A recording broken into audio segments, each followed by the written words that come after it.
Hey, this is Amanda, women's health dietitian. And I'm Emily, nutritional therapy practitioner. And this is the You Menstural podcast, where we help you navigate the confusing world of women's hormones and teach you how to have healthy periods. Each week, we will be diving into a different topic on women's health and sharing our perspective using nutrition, female physiology, and metabolic health. Our goal is to help you wade through conflicting health information and empower you on your healing journey. We hope you enjoy it.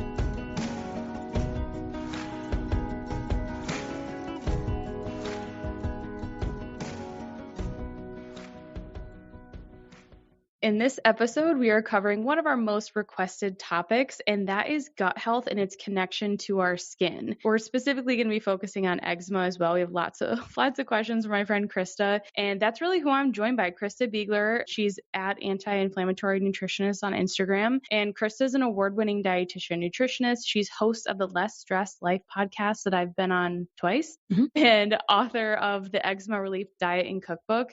She helps health-savvy women beat bloat, burnout, and eczema breakouts with her podcast, programs, and private practice. She lives with her unicycling husband and kids in the Midwest. The Less Stress Life podcast and nutrition mission is to educate and inspire women with science to take control of their health and heal their bodies, creating a positive domino effect on family health. Thank you so much for being here, Christa. I can't express how cool Christa is, guys. The bio doesn't do it justice. You're just into a lot of cool things. I'm like, Christa does everything.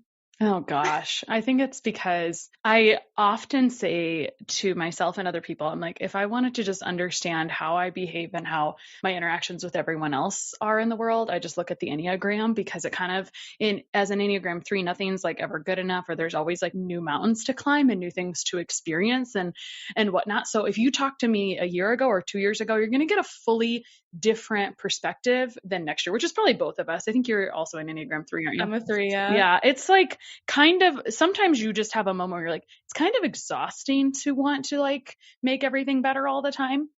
But yeah, I mean, try everything. Like I just get passionate about so many different things, and I'm like, okay, I'm gonna focus. Right. I know. And then it's really nice to be able to talk to other people to help you like zone in, like, okay, we can kind of do everything, but where can we be most helpful in the world? So today we're talking about eczema, right? Which is like one area that we can be helpful in the world, even though I never wanted to talk about eczema. That kind of blows my mind, because I feel like you're so good at teaching around this topic. So why don't you just get into it? What brought you to want to focus on gut health, skin issues, specifically eczema, and just like burnout in general? Well, when I read your story, it's kind of like that as well. It's like, I had these things happen and then you solve them. And then when people ask you to speak on a certain topic, things kind of snowball from there. So backing up, I remember experiencing skin issues as early as high school. And I remember being a common person, right? Like a typical human being saying, oh, I think it's genetic. My sisters also get dry skin. It would pop up in the winter. I put a little cream on it. It would go away, etc. Right? Like not ruining my life. Didn't really even realize there was an issue. So that's kind of like step one, right? And that's a ton of people. I mean, eczema affects 10 to 20% of children. And to be quite honest, that's a whole ball of racket itself. And we can certainly talk about pediatric versus adult, and adults 1 to 3%. And there's different like ways this presents, et cetera. So as a high school person, right, I go get this put the topicals on, right? And I move on with my life. And then somewhere in between starting private practice, being a mom, managing multiple, I was a contract dietitian, so I was like doing different things. It's like a perfect storm. So if you have all the genetic predisposition, I never blame things on genetics ever, but I felt so good. I felt better about myself when I understood genetic predisposition. And I think we can presume some genetic predisposition. Do your parents have anything in the atopic march, allergies, asthma, or eczema? If they do, you have some genetic predisposition to having this, right? So all you need is the perfect storm to happen, and then it's going to present. So for me, my story kind of, the health crash, there may have been a lot of stuff going on inside that we tend to ignore, right? We're all frogs in a pot of boiling water. We don't just like, it's the boiling water situation that makes us like jump out, which is when my skin flared like a crazy person. I was like, okay, gotta, like, this is now clearly a problem. But most of us, a lot of our stuff kind of adds up slowly. And so we don't even, like, all of a sudden one day we're like, what is wrong with me? Because if you put a frog in a pot that's warm and then you turn it up slowly, it's just going to die because it continues to acclimate and adjust over time. And that is how we are as humans, as things build up. So what happened was I was taking my kiddos to a swimming pool for a week straight for swimming lessons. And so we were swimming after swimming lessons. And after that many days of swimming lessons, I broke out in this like horrific flare. It was very convenient because it was all over my face and my neck.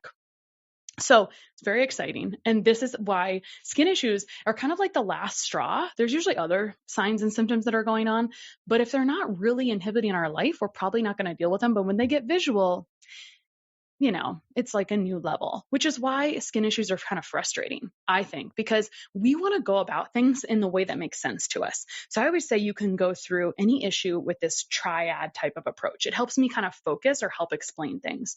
So there's 3 angles to the triangle, and you can go about something from the emotional angle, right?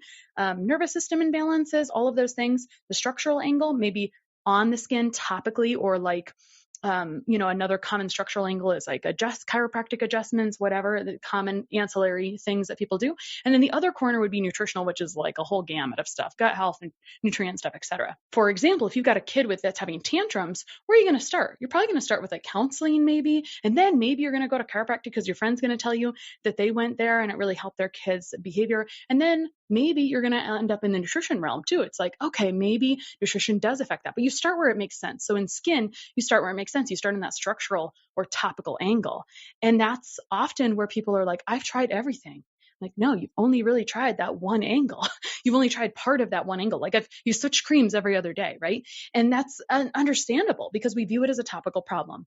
But obviously skin grows from the inside out, right? It's like, oh, duh. Right? There are some unanimously held beliefs, or like I would say generally accepted truths around eczema. For example, conventionally and beyond, we would say generally eczema is associated with a Staphylococcus aureus overgrowth in the skin. I would say the way it presents and looks, not everyone is like that. So a Staph aureus overgrowth in the skin will typically, in my opinion, look pink or light colored and spotted. And actually I should comment about melanated skin, because that often we kind of miss, you miss eczema and melanated skin. It actually looks darker. And sometimes the whole tone looks a little more ashen or gray. So just kind of commenting on that, I guess. I go off on tangents. So Staph aureus, kind of widely held, acceptable truth, but usually how that actually presents in real life is it looks kind of spotted, pink, and flamed. And then there's the other area, which is kind of dry, flaky, et cetera. And I think that those two are different based on how I've seen with history and how they respond, et cetera. So I'm going to end that there, but I want to say our biggest issue with eczema and why it's such a mystery and why we can talk about it endlessly is because we're treating it all the same. We're just pretending it's all the same, and there's many different types and it's presenting differently. And the research is kind of it's like, you have eczema? Cool. Try this or this, right? But we're not subtyping eczema very well. So there's 10 technically different types of eczema, all types. And so there's like, people will say, I don't have eczema, I have dermatitis. Okay, that's the same thing. So atopic dermatitis, contact dermatitis, which is like touching things, dyshydrotic eczema, nummular eczema, seborrheic dermatitis, usually on the head. These are all terms to describe the same thing, a rashy, itchy, inflamed rash, essentially. Like that is what eczema is at the bottom line. And what type did you have? I was just ever diagnosed as eczema. I didn't go to a dermatologist after high school for eczema. So I was just diagnosed with straight up eczema. Let's talk about some of these other ones. Contact dermatitis would be like you touch something and you get eczema, right? Dyshydrotic can look like kind of like pustules or like little like pimply things on the skin. It really presents quite a bit on the hands. Nummular is like round circles. I didn't have that. I find that really got mediated, by the way. Seborrheic dermatitis. I did have seborrheic dermatitis. And we know that above the shoulders, there is this major fungal species, like the overarching umbrella is Malassezia. So typically stuff on the head is often actually going to have a pretty big fungal component. I found that it can itch at different times of the day. Like sometimes people will just get like crazy itchy at night. A good pearl for someone with seborrheic dermatitis, and they probably know this, but this is one of those things where as a practitioner who hasn't had it, you wouldn't think about it. You would never want to wash your hair and go to bed with a wet head, because you're kind of like allowing, you're creating a really lovely environment for bacteria and fungus to thrive, like warm and wet. Lovely, right? And so you want to go ahead and dry that. And actually, speaking of the hair dryer, that's like a nice tip to help, because anytime you scratch open your skin, remember we talked about Staph Aureus? What happens is you scratch under the nails and then you spread it around, and now you have eczema everywhere. Oh, so if it is staph related, you're much more likely to spread it. Oh yeah, right. And so that it's like it's like a lot of like small details like that. But so scratching is kind of like not so hot, but then what do you do about it, right? So an option to scratch, but that's not scratch. I mean, the sad things I have heard from parents, because we don't really advertise about this. It's just referral based, but we try to work we like 5 and under, because once you're like 5 to 18, you have a lot of feelings of like what you want to do, and how you want to, how good of a client you want to be. So we like 5 and under because their mom decides everything at that age. They don't have a total mind of their own, but mamas will say like their kid is, their sleep is wrecked from this, and their kid is getting up and they have to scratch them in the middle of the night for them. So they have like gloves and things, but an interesting option.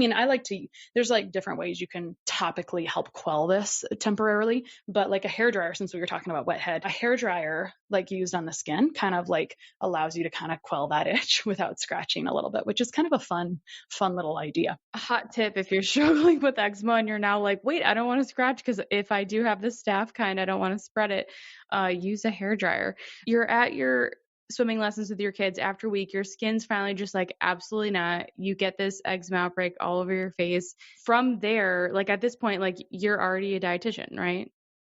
Oh yeah, it's really annoying. And then I was early in private, like I was just starting my private practice. So I'm sure stress was at play, and I did not recognize that it was all a common problem for humans. And so and like you're further stressed by like how you look and literally being in pain. So like you're kind of like, this was a new look for my eczema that I hadn't seen. Yes, I had dry flakiness, but it was fully inflamed. Like there was a bacterial disruption as well. And so it was different. Like I was puffy and swollen on the eyes. And there's like a whole thing around. I have never found an amazing resource for Chinese. I don't know how woo you are, but the Chinese are smart, right? Like they always have everything figured out before us. Physical therapy, for example, uses multiple Chinese modalities, including scraping, which is essentially gua sha, and dry needling, which is essentially acupuncture with a TENS unit, right? So we have utilized some, and we're very familiar with acupuncture, but the Chinese say that the face can kind of indicate what areas or organs of the body are disrupted. And so I had eczema really showing up around this eye and all over right here. And so my eye could be sometimes swelled shut. Anyway, that's really related to liver issues. And I've found that to be true in every single eye eczema case I've ever seen, or eczema around the eye. Yeah. And that's a thing, that's a cool part about practice that you don't, there's our eczema toolbox is not impressive. We can just say that, right? It's pretty much like go on this steroid, and then real quick, the problem with this is that you're not supposed to be on steroids long term, but there's rarely a titration off situation. So there's a whole community of people who are injured by steroids. So that's not a scare tactic. It's just like, we're here for awareness purposes. And so our goal is like, it's for us to like seek better is all. So, where was I? You wanted to know what happened next after I had the issue. So. Just like curious, because I'm like, okay, so you're getting this. I'm just picturing, like, imagine getting this like eczema all over your face and your neck. You're like, what's going on? You just started your private practice. Is that what really like sparked the skin health and the eczema deep dive? No, well, actually, where I didn't want to work with skin health because it was my own journey was really frustrating. I looked to many professionals and came up pretty short, or just with the generic toolbox. The generic toolbox includes like zinc, probiotics, omegas. So, when people come to me and they're on that stuff, I'm like, oh, I see. You've seen someone who doesn't specialize in this, which is cool. It's fine. Like you can start there if you wanted to, I guess. That's a whole tangent on its own. But first you're frustrated because like you're looking for help and you cannot find help. So that blows. And then from there, I don't remember the exact timeline, but I did some experimentation around food as a dietitian, right? I did some experimentation around food. This is where a lot of people land as well, and made it worse. So that was fun. So I restricted food. And then upon re-adding at that time, my gut was already like messy. So at that time, after I re-added things, there was a time where I could eat a handful of pecans and I could feel my eyes swell. I was like, I've never seen this before in my life. Like I've never had that. Like this was all new for me and like uncontrolled. And I did not know what to do. Long story short, I did like a boatload of research and got to a manageable place where I was not reacting from food profusely, and then continue to do healing from there. And then along me piecing it together, because literally could not find someone to be helpful, which is not a real like lovely story, right? But that's the reality of eczema. It's like, yeah, not a lot of people want to do this because people think it's going to be quick and easy and fast. And it's the exact opposite. It's an internal and external problem. So you got to calm down the external and you got to like rebalance everything internally. The end. So I did a ton of research, did a lot of things for supporting gut health at that time. That got me to a really stable place. And from there, I could just continue to improve and like use different modalities. I will say that I got to a place where I was like 90% good to go. And I was still doing like other stuff. I mean, along the journey, which was longer than I would have liked it to be, I learned about genetics. I learned how crappy my liver was, like literally, like it was like, oh, you suck at clearing things. And so we should probably talk about why eczema and any skin condition has to do with a process of elimination or how you detoxify things. Because for me, I'm really passionate about detoxification and doing it well, and giving it lip service to the cool process that it fully is. Because we know that detox is kind of a thrown around word. And I'm like, hey, it's really awesome and important. And if I didn't have really well supported detox, I'd still wake up with a puffy face, to be honest, because my lymph system is just like not amazing genetically, as evidenced by a lot of family history. Now that my eyes are open, I can't unsee it. And then lastly, what I was going to say was that I got like 90% of the way clear, but I still had roughness where my skin was inflamed previously. So it was still rough. And so infrared sauna helped me get the last little bit percent, and that's fun because that's an exogenous, or that's something you don't have to put in your mouth. It's a nice detoxification opportunity. And it's a way for you to get things out through the skin efficiently. And that was like a big thing for me. And then I will say that I still was working on healing for quite a while. And when I say that, I would say that I would still be kind of cautious of dairy for a while, unfortunately, right? Because I could tell it was giving me some symptomatic changes. Another thing that used to happen to me was if I drank crappy coffee, which is a whole nother thing, like around low grade mold stuff, I would just feel like terrible. I'd have like a high and a crash. And so just like learning about how you respond to things has been really useful. And so my point of telling you the coffee thing is sometimes I'd go on trips. And when I go on trips, I love to like eat all the things, do all the things, because I live in the middle of nowhere with access to none of those things. And so I like to eat all the things, do all the things. And I have for quite a while after that whole flare, I noticed that when I was like indulging a little hard for a little long, I would get it's almost like a sensation. I would get a sensation around my eye where I used to have the eczema, like if I was drinking crappy coffee too hard, with this things. And so it's just interesting because I share that because I have the predisposition. So if I allowed everything to just fall apart, I would for sure have eczema again. So yeah, that's, not the prettiest story. And so where that led me after that was someone was looking for a speaker to talk about food relationship and eczema. So it's a big topic and we have to give it lip service, right? Like people recognize or they think that there's a food issue. So we can talk about what that looks like and what's really going on underneath. It's like, well, why is it like that, right? We should be able to eat lots of foods. That's our goal. And so I did a presentation kind of talking about different food reactions. And from there, I had some moms of kids reach out and ask if I could help them or their kids with eczema. I was very transparent and everything just kind of rolled from there, so. I could totally see that. That's really cool that you actually did it. Because sometimes it's like the things that we don't even want to focus on. Like I never thought I would focus on women's health. I was like, I'm sports nutrition. Like there's no way I'm focusing on that. So we'll kind of get to where we're supposed to be. So one thing that you mentioned that I know that everyone's probably wondering about now was the liver and elimination, which I feel like brings us kind of to our gut health. What is the connection of eczema to our gut, kind of no matter which type you have. I'm guessing there's always some type of connection to the gut. And that, I mean, definitely feel free to cover detoxification since the liver is so closely tied. Yeah. And so in short, first, if you got unwelcome guests in your gut, that's going to put stress on the liver. So let's try to use a good analogy. This is like I have house guests this weekend and they're wanted, but let's say I had a lot of people I had like 10 people moving in for fun. They're eating all the food out of my fridge. They're taking up all my nutrition and they're like creating a lot of waste and a lot of garbage or endotoxins. And so there's a lot of trash to take out, which is the liver. I hope that like oversimplifies it because I tend to be a little too heavy on topics. So I'm trying to be really simple and hopefully like unwanted guests eating up all your nutrition. So you are fatigued, you don't feel well, your skin doesn't heal very fast. I mean, the list can go on and on and on.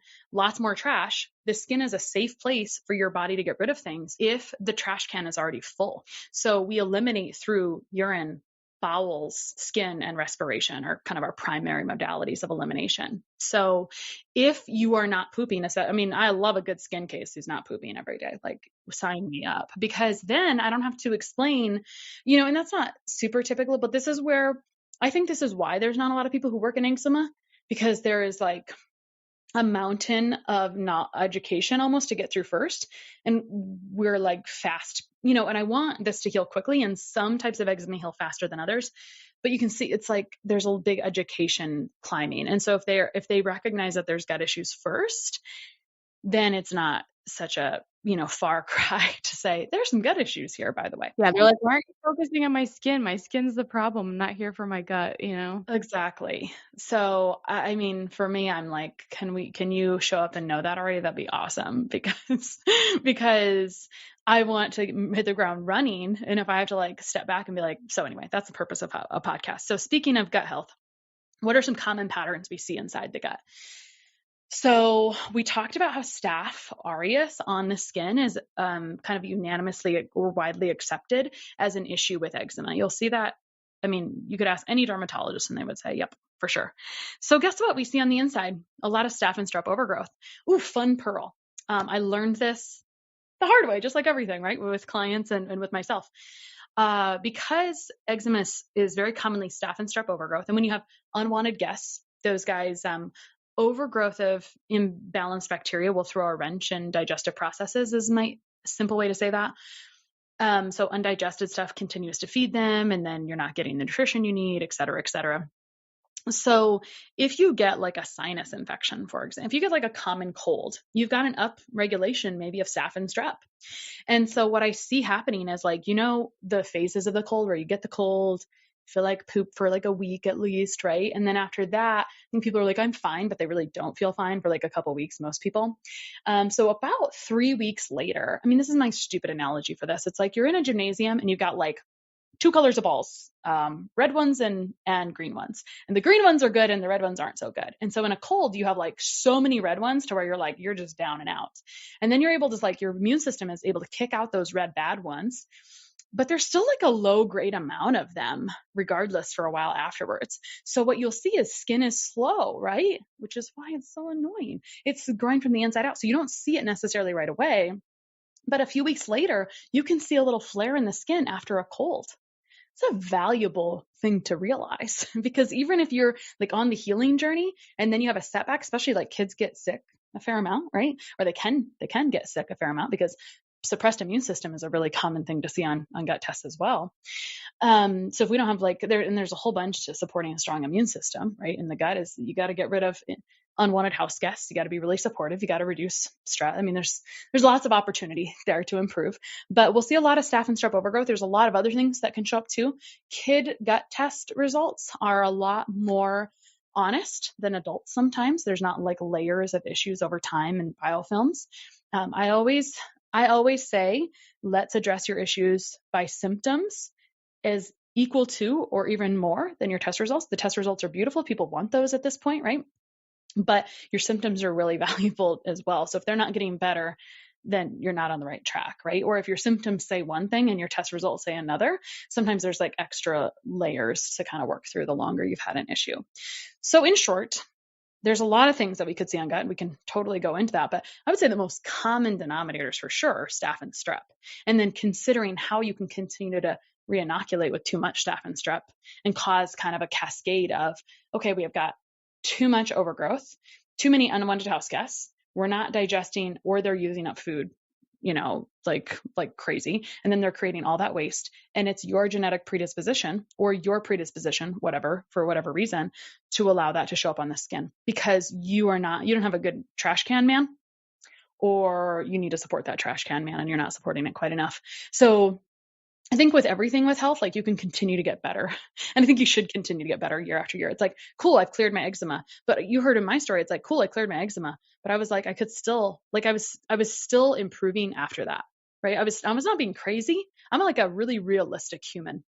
Some people will ask, they'll be like, do you believe, am I going to have to like leave out blah, blah, blah forever? And I'm like, I am really like a normal, rational person. Like, I like to eat.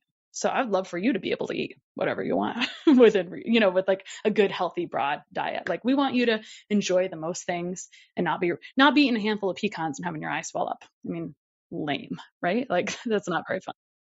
I know, I'm like, that is terrifying, but it's just interesting how, like, even later on when you would have like a bunch of coffee that maybe wasn't the best quality and you get the sensation, it's just our bodies communicating. I think it's really hard with skin because, like you said, it's presenting in such like an in your face way. Other people are going to notice it. It brings out so many insecurities.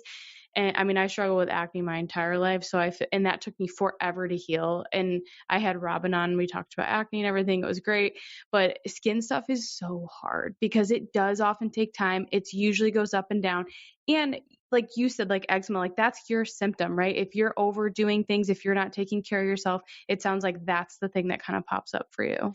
Well, and just from a normal human behavior standpoint, there's so many issues because, like, if you have Crohn's and colitis and a endoscopy is like $3,000 and your biologics are a few grand, like, you're invested at making some changes and seeing those results. And with skin, you're very annoyed. It's affecting your vanity, but you don't think it should take that much work. Like, it doesn't seem, it's just a skin issue, right? And I think that's why more people don't spend time in this space. And it's always difficult for me because we have done some different projects around eczema, and I'm always kind of like, that wasn't fulfilling in terms of like, it's just funny. I every time we do something that's kind of like more public facing or group wise, I'm like, that wasn't as fun as helping people individually because there's a lot of little nuances that happen, and that's okay. It's just like personally where I am as a helper with eczema is that it is a frustrating little bugger. And it's almost like, how like, our story is, part of the gifts that we're obligated to share with the world. So I'm hyper aware of this. And I'm always like, how can I give away information around eczema? How can I please just be as helpful as possible? Because there is such a lack of information. And so if today we can kind of like help elevate, someone a few notches, they're going to be in such a better place to like deal with some of the layers that may need to be done. And like I said earlier, there are some types of eczema that are easier than others. And I might just address that really quick. If you have this, like, I like, my favorite case is a kiddo or someone who's kind of got newer eczema and it's just the pink splotchy kind, or even nummular eczema, because I'm like, ooh, we can just start with gut and clear some things up and do pretty well there, right? And then there's always other symptoms that people want to correct as well. So that I think is really gut or inflammatory mediated. We kind of call it either one of those. And that may look like that redness, or again, in melanated skin, it may just look darker. So that generally redness, it's going to look, there are some food like triggers potentially, and those are not permanent. They're just things not functioning well. And so your body's not able to get rid of certain neurotransmitters. It may look worse at the end of the day versus the beginning of the day. It may have some seasons. It may flare more with your period or with ovulation. What else was I going to say about it? Worse at the end of the day, I would say, are the main ones: bright redness, worse with activity or exercise sometimes. Hopefully I'm not forgetting anything. So that is really gut mediated. I mean, it can look like round circles, like nummular. The kind that I had is not as easy. And that is the kind of the dry, flaky one, or there's more of a sensitivity to chemicals for sure in history, right? Like you're sensitive to smells, maybe have some contact dermatitis. All of that is like, there's a big environmental component or a big toxin component or a big, hey, you got to work on like really supporting all the nutrients for your liver to do its job. You got to like help your waste man clean up before you even can go making more, like helping take out the garbage. So to go back to the analogy where you have all these house guests and then you've got to take out more garbage, if you don't have the equipment to help take out the garbage, and because when you get rid of the house guests, there's still leftover garbage. So you can't really like up. And that's another reason eczema gets really challenging is if you don't recognize those different types from their history and from their presentation, you might start doing gut stuff and it might look worse. And I hate the expression, it might get worse before it gets better. I do not like that. I appreciate when a client says, hey, should this get worse before it gets better? I was like, I sure hope not, because we've been trying real hard not to have that happen. We can always, like you never know with anything ever, like anything is always possible, but we're always trying not to have a bad experience. Like who wants to have that, right? So when people say it gets worse before it gets better, I think that's baloney. And that if you just support people in the right manner, so if they are more, we'll call it toxin or like liver presentation, then I know I've got to work on that stuff before I can go after like cleaning up after the house guests. Because if I clean up after the house guests and pick up all their trash, I'm still creating more trash. So if the trash man isn't taking out the garbage in the first place, I'm not going to make it better by going to pick up all the trash from the guests. Hey, Amanda here, just giving you a quick break, hopefully a break for your brain in the middle of this podcast episode, to remind you that if you haven't gone through our free training, Optimizing Hormone Health Through Mineral Balance, we really do recommend starting there. And the main reason for that is because you're going to hear us say things like mineral foundation, having a solid foundation, are you putting the foundations in place? Especially as we get deeper and deeper into different hormonal topics and specific imbalances in the body, the mineral foundation is always going to be so essential. So if you haven't watched the free training, you can find it in our show notes, or you can go to hormonehealingrd.com and it's going to be right on that front page there. But we really recommend starting there so that you can understand how is your current mineral status, how do you assess this, and how to get started with all that, just so you can get as much as you possibly can out of the rest of the podcast episodes. But that's it. I hope you enjoy the rest of this episode. One question that I feel like will come up, and I can think of a few people that will probably listen to this podcast that are going to have this, is I have a lot of people that will reach out about dermatitis flares happening around stress. Why does that happen? One good thing, so it's really hard when you're in a flare to differentiate between your triggers because it's like a perfect storm. So as soon as you start to like address some of those triggers, supporting gut health by addressing whichever house guests are there or whatever, right? Addressing maybe nutrient deficiencies to help support detoxification. And that, that's minerals, that's amino acids, etc. But stress, its whole thing at the very top of the umbrella is that it's creating physiological changes down the pipeline. So we know, and so the nice thing is about once you start addressing some of those root causes, you can start to identify that stress has become an issue, or that stress is an issue or creates more of a flare situation. Whereas before you may not have been able to recognize it all the time. So let's think about some of the things stress does. If we were just thinking about the cycle, we know that when estrogen, just like jabbering here for a second, let me come back to the hormone one because it's just slightly more complex to think through when you're listening to audio. At the very top level, we know stress influences microbiota. So, and one of the primary ways I see like a downstream impact of microbiota changes under prolonged stress, regardless of whether you're aware of it or not. It's really annoying when you're just a fast talker going from appointment to appointment to appointment, and you didn't realize that was stress too. It's annoying, right? So prolonged stress, as you know, dumps minerals first, and those are cofactors for stomach acid. And if you can't digest food well, or stomach acid is like the gate. And so if you don't have a very good gate to the digestive system, you've opened up the gate and now you're allowing unwanted house guest to just live at your house. Like you've left the door wide open. So it's kind of obnoxious because it like doesn't always happen super instantly. It's like, oh, this happened and then this happened later and then this happened later, right? It's like the door was open before the house was full of flies, right? For a while, depending on the season and illness that may have happened and all these things. Or if you have a suppressed immune system, kind of a similar thing. And I'm always like wary of someone who's like, oh, I have lactose intolerance, or someone who's like kind of predisposed, like they're the person who kind of gets sick after you eat somewhere and no one else did. If you kind of have a predisposition to that, like if you're like, oh, if you know someone who's like saying, oh, I must have ate something wrong, that's like not a very good sign, right? Because if you have a strong immune system, you should be able to kick things out. And if it's quite weak, you're not kicking things out and you're having like maybe a bit more distress digestively. So stress at the top, that's like the easiest one I think of right away that helps kind of create this like domino effect in the gut, right? So it's like multi-step. And from there, I think like also if we're dumping minerals, we're impacting detoxification, right? So because it's like a very mineral dense process as well as, oh, and the other thing is detoxification is a very, essentially protein reliant process as well. So if you don't digest protein because of stress, dumping minerals that help you make the stuff that helps you digest protein, then like you're just quickly robbed of the things to do your jobs. And so it's like having a lot of people calling in sick all at once. It's like you can kind of manage for a while and then it's like, oh, stuff is just falling apart around here. Like, it's just not working. Again, this is why it's kind of annoying because it kind of like happen slowly. Just thinking more through like all the opportunity stress. And some people will say there's a lot of ways to teach about this or talk about it. For me, stress is part of my branding and it's really frustrating for me. Like, why did I pick that term? It was because I was looking for a synonym for inflammation because I was super interested in inflammation in 2016. And so, but it's been kind of a nemesis to some extent because we don't recognize, like high-powered women, we don't recognize, we're not stressed. That's like a weak word, And for me, it's now become like you deserve a less stressed life. And really, stress is not the word people resonate with. And so we're sexing it up over here and calling it nervous system imbalances, which is what really is happening.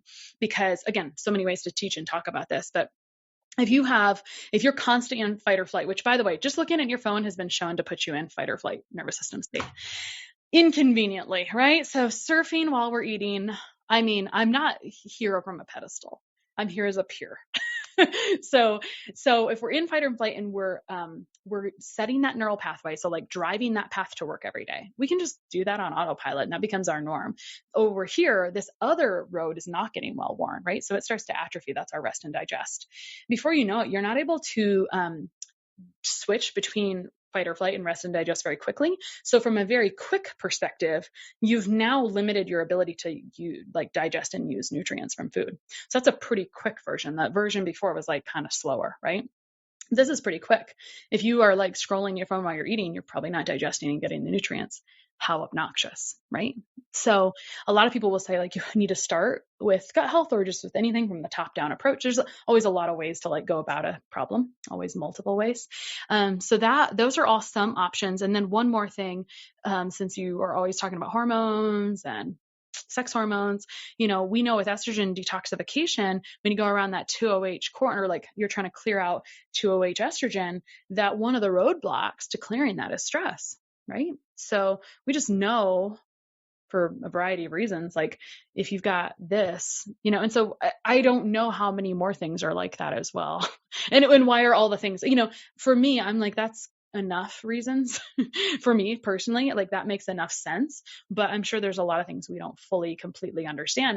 The other thing that happened, I will just mention this too, under long-term chronic stress, if your adrenals have suffered for a long time, and that's just like poor resilience. And I found that you just do not heal as quickly under poor resilience. So yeah, it's like, how do you help people with this as fast as possible? right? It's such a fun project. It's the foundation. Like, you can't skip the foundations. You really can't. And like, that's why it's very tempting, especially with something like eczema, like the skin issue, especially if you've been dealing with it for a really long time. It is tempting to be like, what supplement should I take? Or what nutrient is important for getting rid of eczema or for skin health? But we have to look beyond that because, like Christa's saying, there's such a big connection to our gut health, but also to whatever impacts digestion, your metabolism, your thyroid, right? Those are going to slow down digestion. That could be triggering poor stomach acid production. Then before you know it, you have all these unwanted house guests in your gut. And then that's impacting your liver. It's so many different things. And then, of course, hormones play a huge role. Do you want to talk about how our cycle can impact our skin, especially with eczema, and how that can flare around different times? Yeah, most people will complain of an increased flare around basically right before their period or kind of around ovulation, right before ovulation. And a lot of people aren't really. Your audience probably is. Not everyone I encounter is really monitoring their cycle. They just know it's they're probably going to associate it with their actual start of bleed or the start of their cycle more often. So we'll see it kind of flare around that time. And it's been a little bit since I did a whole episode on this with someone one time, but essentially there's a synergistic relationship somehow with histamine and estrogen. And so if you have that really gut driven, let me back up. Let's talk about histamine for a second to make this make more sense, because this is the whole premise of the cookbook was around this. And I'll just back up. Like, the annoying thing here with people not with people, but just like with in general, is that we are looking for like one or two things that we can do. And there are a lot of like simple tips that could be helpful, but we want really immediate results with skin, unfortunately. And so you will not see me coming out. It's funny. I say every time I say something I'm not going to do, then I do it like a week later, but I'm really not ever coming out with a supplement line around eczema, because for me, it would be really frustrating because people would try it and be like, oh, this didn't help tomorrow. My skin didn't clear overnight. And that would not be realistic whatsoever. Literally, I think my favorite example is that having that head cold. It's like the byproducts show up weeks later, which is like it's not mind boggling, but it's like, oh, that would be so easy to miss, like super, super easy to miss. All right. So back to histamine. Histamine is a neurotransmitter. Our body's wicked smart, and it's always going to break down and move things out it doesn't need. Like, it's got processes. So histamine is a neurotransmitter. It's just a chemical messenger that our body should be able to break down and move out. So if you have slow light switches or genes for breaking down and breaking it down, then gut imbalances will further slow down that light switch. Everyone's turned on a light switch. It's a little slow. So, and then some people are just eating like full out like histamine all day long. Histamine is like basically a charcuterie platter at a wine bar. So like my dad has allergies, and I never really thought about anyone else in my family really even having allergies. I didn't even really think about him having allergies growing up. But this is where like, oh yeah, I guess he did have allergies. I guess the guy did have allergies. So I got some poor genetics for that light switch, right? DAO, HNMT are the SNPs or the genes that help you break down histamine. And again, people kind of know what histamine is because people take antihistamines, right? And so that's kind of a blocker. But really my plea is, can we break it down and just move out what we're not supposed to use? Can we just like let things happen the way they're supposed to, instead of like constantly trying to like block things or detox things? It's like, can we just like support the process? So we can get excess histamine buildup. So when we're just having a histamine smoothie of pineapple, spinach, almond milk, and whatever, or like kefir, something like fermented, like yeah. Oh, like kombucha. It's funny because I was like a kombucha nut. Like, I was spending hundreds of dollars on kombucha, and I was making kombucha, and I was like, I am so flipping healthy. And then look what happens to my skin. Oh my gosh, I was fueling the fire with that wildness of my fermented food, like the wild bacteria of the kombucha. Kind of like rogue fermented food. Like, I still feel like kombucha is not a health food. It's kind of a fun food. That's kind of my personal feeling at this point. I like fermented foods, but it's just like a lot of people, their gut cannot actually handle it. right? It's like you have to get digestion's got to be in a good place. And like sometimes people see benefits from adding in fermented foods at first. I often will get people that are like, oh, I tried like having like sauerkraut or kombucha and they felt worse. It's like, well, it's likely that your digestion needs some support. And I think certain ones are superior. I do not consider kombucha to be a superior fermented product. Yeah. And you're not getting the prebiotics, like at least like the fermented foods have the prebiotics too in there. So it's kind of a fun food. And I was just over here like dumping it down, like lots of histamine, lots of like all kinds of crazy things to an already kind of not awesome microbiota. Where was I? So we have all these like histamine input. And if our genes or light switches aren't working very quickly to help break those down, and then let's say we don't clear it out from your liver or your garbage man, then we're going to build up. And so histamines can be pretty solid trigger. So like, I just love when someone's like, oh, I eat a banana and this happens, or tomato products really irritate my skin. I'm like, awesome. Let's get busy. Let's get after that. So that's kind of histamine in a nutshell. I hope I gave it enough lip service there. And because it increases with estrogen, that's what's causing the changes during your cycle. Mm-hmm. Yes, exactly. So you're seeing kind of an overall uptick. And so you're going to usually see it in that gut mediated eczema more often. You know what fuels the DAO enzyme? Please do tell. Copper. Yeah, of course. Bioavailable copper. Bioavailable copper. So copper and vitamin A. I've seen amazing results with women focusing on improving digestion, like doing all the basics, but also like really mindfully trying to get more copper and vitamin A rich foods in their diet. And then having that show like, oh, I actually feel like one, it helps with estrogen, but like allergies and having responses to high histamine foods, because it's kind of like you said in the beginning, which I really appreciated. And you kind of like blew right past it and I didn't want to interrupt you, but I was like, we'll come back. You said something about how like some people find like dairy really triggers their skin. So then like they take it out and they think the dairy is the issue, but we should be able to digest dairy properly and not have it cause an eczema or acne flare, right? We should be able to eat high histamine, like a banana or like avocado or citrus without having this reaction. So it's not that food is something you have to eliminate forever or that's the cause. It's how it's impacting your digestive system, gut health, and the rest of your body. Totally. And since you brought up copper, let us go ahead and talk about the standard toolbox for eczema. Very commonly, people have zinc thrown at them. It's very well known because of zinc's its ability to help with tissue healing. So I have used zinc topically, but internally, I always learned that zinc and copper are in a 15-to-1 balance and ratio. And then let's get a lot crazier. You would speak to that much better than I would. So my point is, if people are taking, and this is really common, if they're out taking super doses of zinc, or let's just say that the last 2 years, someone's been taking a high dose of zinc, and I would call a high dose 30 milligrams of zinc. They've just been over here taking zinc. They're depleting their copper stores is how I view it. And so now they can be creating unintended consequences from single supplementation of nutrients. And so this kind of drives me crazy, and why, in Enneagram 3 style, I've been like, how can we help people with everything at the same time? I used to love micronutrient testing, and like my health professional clients loved it. And I was like, I felt like I was pretty solid in interpretation, and I loved helping people like feel better very quickly.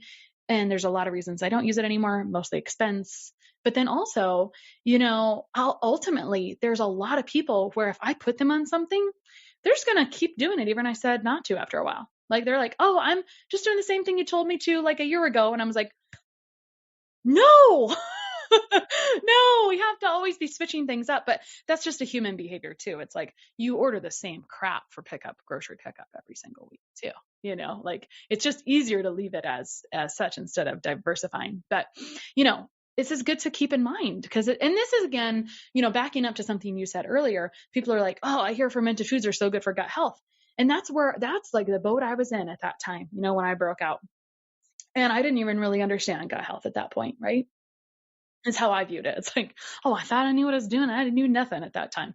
But really, that's really confusing for people when they hear that fermented foods are good for their gut health, and then they go take them, and then they get worse. Or they take a probiotic, which they've heard is good for their gut health, which, by the way, there's plenty of strains that are histamine inducing or histamine producing, and then their skin gets worse too. It's really like, damn, why is health so confusing? And so, I mean, and that's kind of where I'm like, I understand it kind of is a challenge, but I do like to oversimplify things, but sometimes we oversimplify them to the point where, you know, to speak your language, like, iron deficiency, give iron.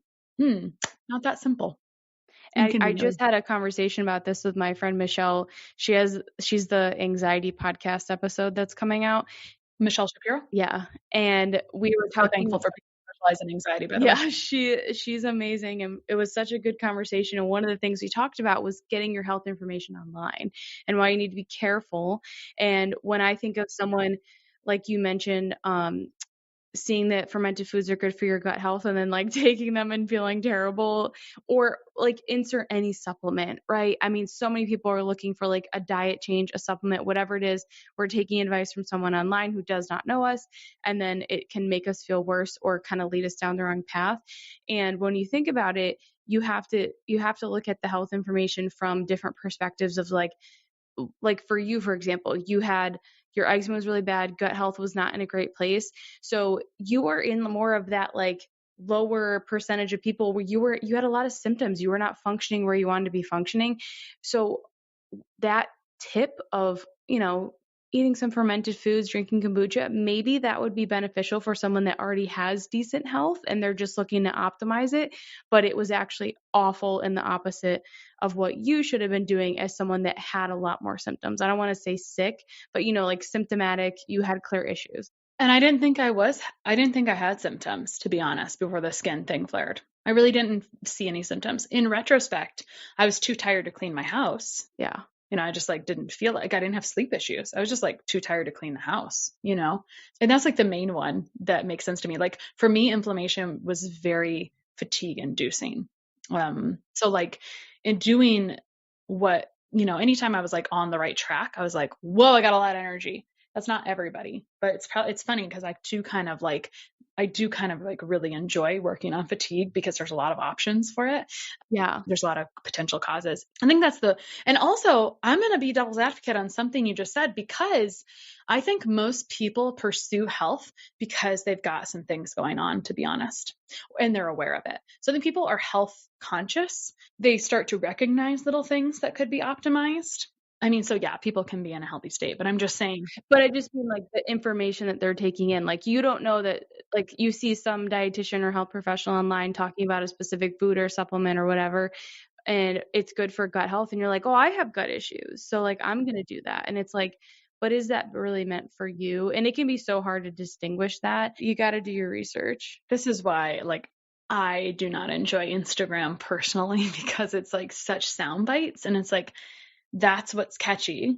But I'm like, I don't operate in sound bites very well. Like, yeah, to some extent, I'm like, I really want you to understand everything about it. So enter podcast. It is hard to boil things down to an Instagram caption. And then like, people comment on the post and you're like, well, I reached my character limit, so I could not discuss that topic. It's hard. It's challenging, but I definitely am like you, where you're like, how can I put as much free information out there about this as possible? Because I want it to be accessible to women, especially if they're struggling. And, I've been in doctor's offices similar to you. It's like there was no one to help me. It's absolutely ridiculous. And that's kind of what we talked about in episode 34 with the healthcare system. I want to backtrack a little bit to the supplement recommendations for eczema. So you mentioned zinc. We talked about that. Hopefully people know, they've listened to my supplements to avoid episode. They understand that. Talk about what were the probiotic piece, because I get so many questions. People have a gut issue. They think I'm going to take a probiotic. That's going to fix it. Well, the general toolbox is going to be a probiotic.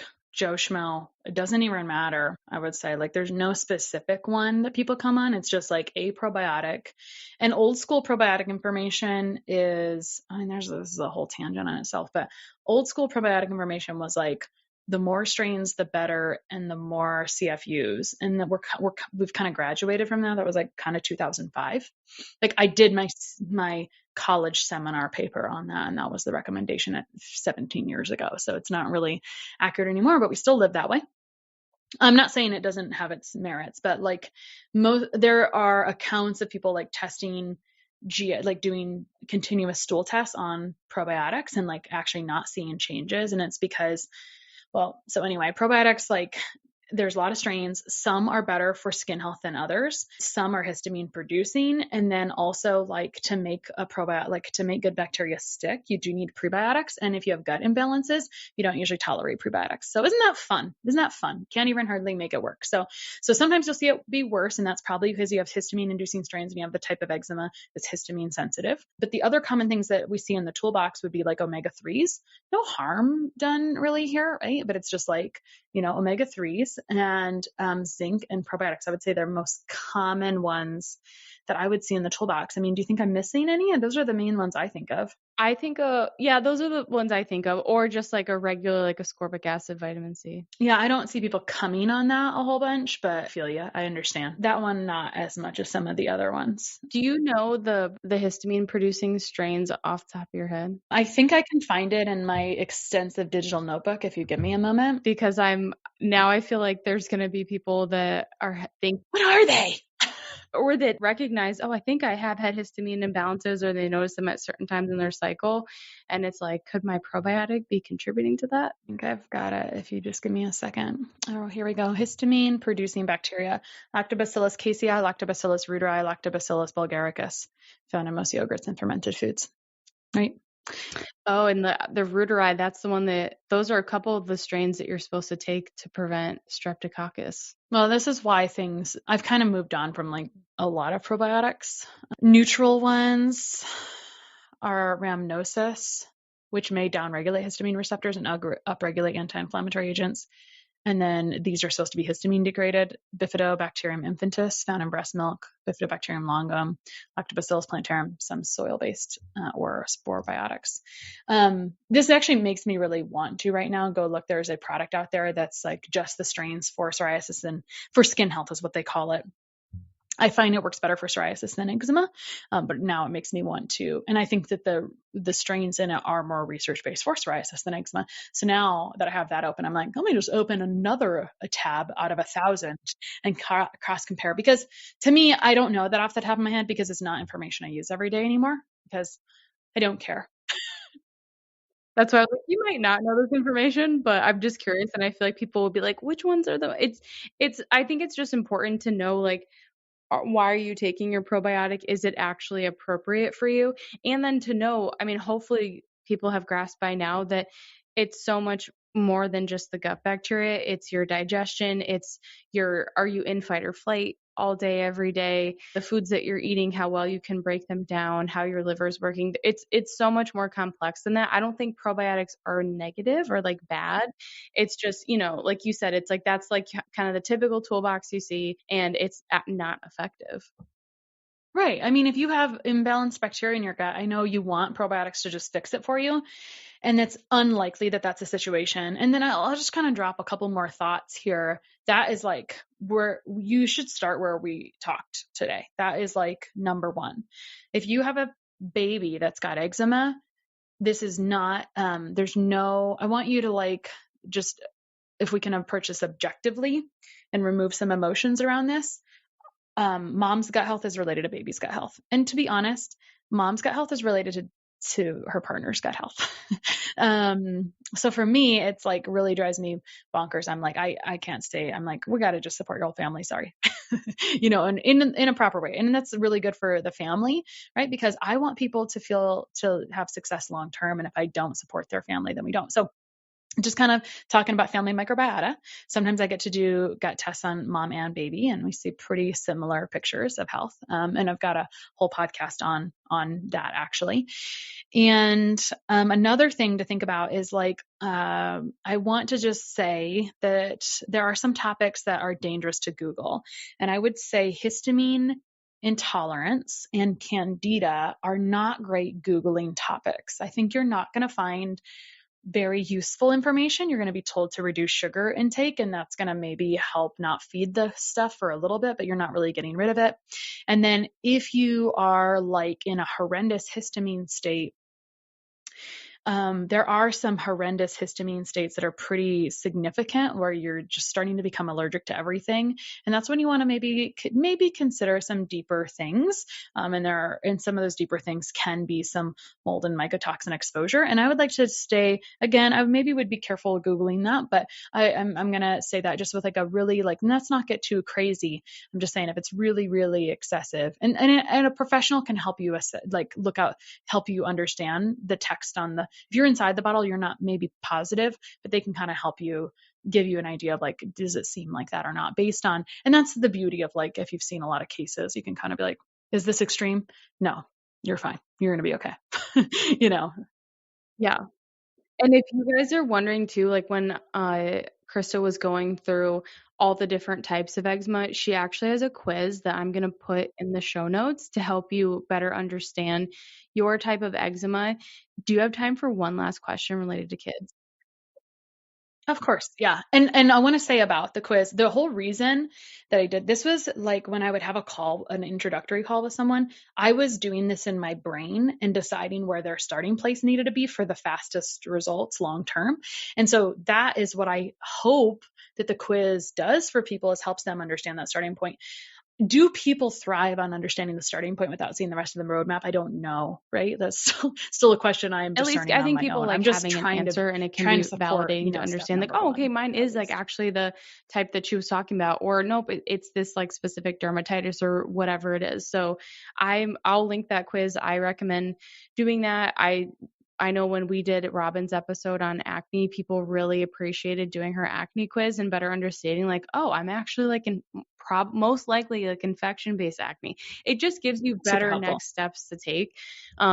So I It's think, not all the same. yeah, and I think that one of the big things with eczema, I get a lot of questions about kids with eczema, and It's because statistically there's many more kids affected than which I was adults. really not surprised to hear you say when you whipped that out in the beginning. How come some kids get eczema and some don't? Yeah. So, and I'm sure you get to see this because then you get to see the downstream effects of the mom feeling hormone stuff because she's under a lot of stress when her kid has eczema. There's a whole bunch of emotional pieces around that and sleep issues and whatnot. So, there's multiple reasons. First, I'm going to look at one of the first thing I always, whenever I'm doing this, I go through kids' history. Sometimes they had early stage antibiotics, and so their gut microbiota got wiped out pretty early, and so they need some help correcting that. Like they've now invited unwanted guests in, and this is more of a rampant thing in these times, I guess. I don't know. So that is often in the history, not always. C-section. I mean, I also had a C-section as my first baby. I didn't have a lot of say in that, and so C-section baby or being on antibiotics for a really long time with group B strep during vaginal birth is pretty much the same thing, because if you've been on those for hours and hours and hours, you've also cleared out the vaginal microbiota. So just like starting from birth, and there's a lot of things you can't do anything about there. So we just take that information and use it. Like, oh, I didn't get a great microbiota, so now I've allowed gut imbalances to come in and take up residence. So that's one thing. Genetic predisposition. So I always ask about parental, like what they've got going on. Do they have gut health issues going on in general? Do they have reflux? Do they have just like what do they have? Do they have any of the atopic march? Did either parent have asthma, eczema, or allergies at all? So that's a little bit of a genetic predisposition fed by the perfect storm of like maybe some early antibiotics or whatever, right? So those are all like super duper common situations. I think that might actually be like the majority. Like we might be able to boil down everything to like a lot of those. Rarely it's a lot more than that. Like it's like, and that's why I guess we want to just say it's like, hey, as part of helping your child, you're going to get to help yourself too. So we just kind of reframe this as positive, not negative.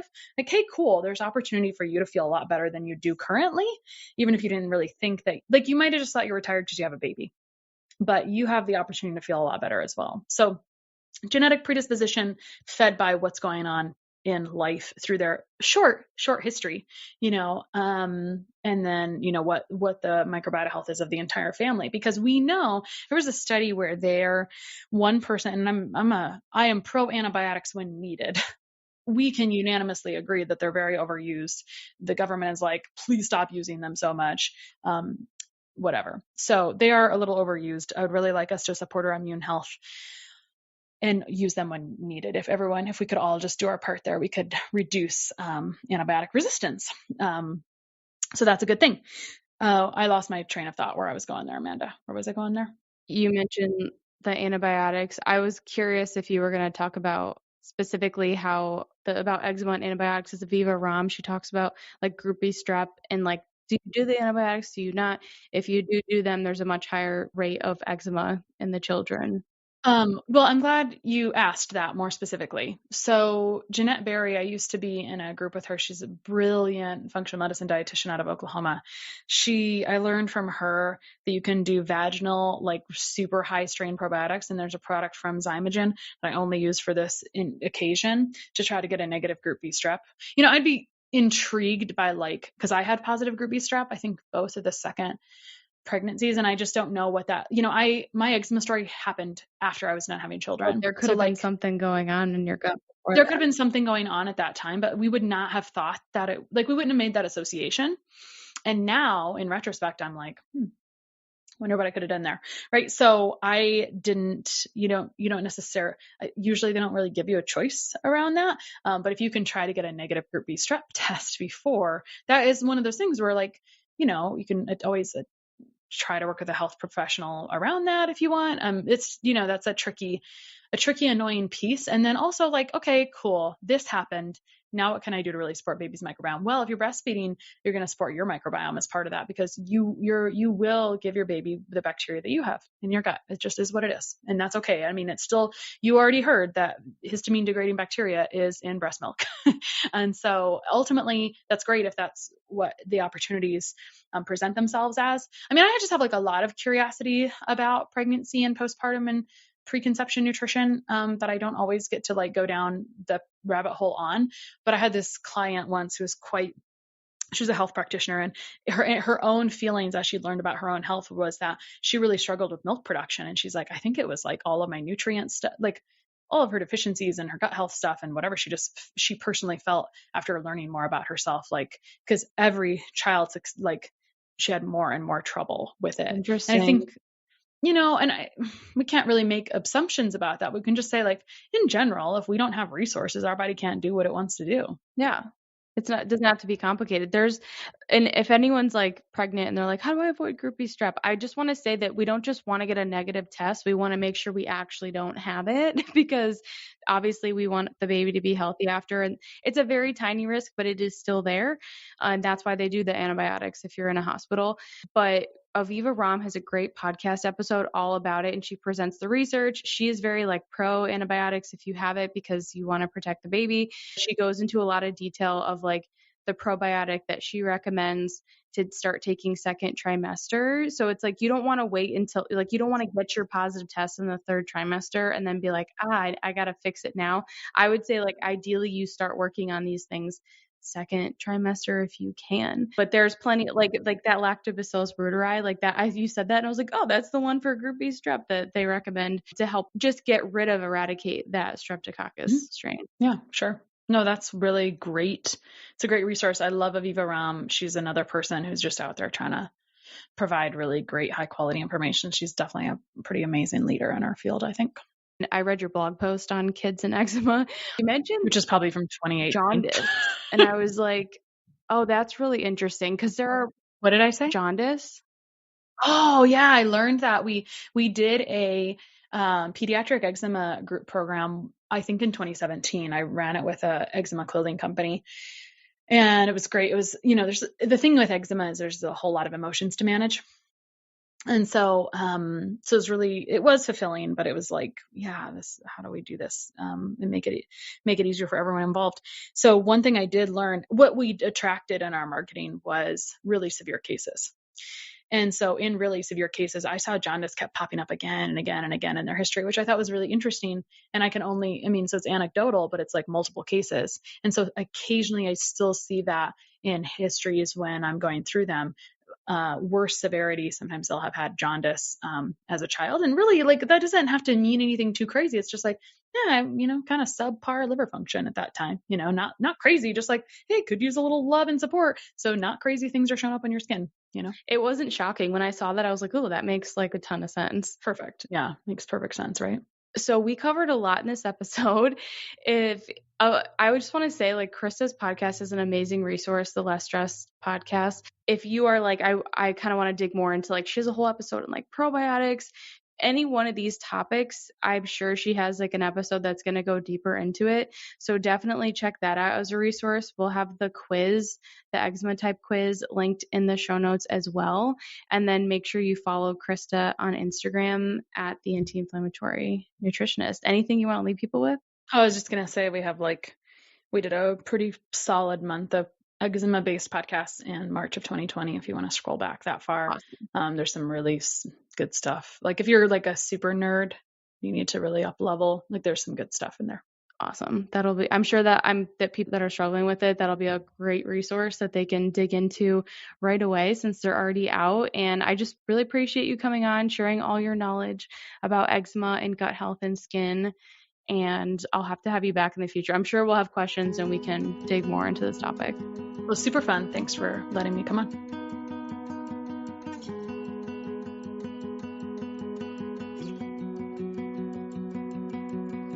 Thank you for listening to the Are You Menstrual podcast. If you enjoyed today's episode, please consider leaving us a review and sharing the podcast with someone you think it will help. If you are new here, we can't recommend enough to start with our mineral imbalance quiz. This is going to give you an idea if you are at low, moderate, or high risk for mineral imbalances.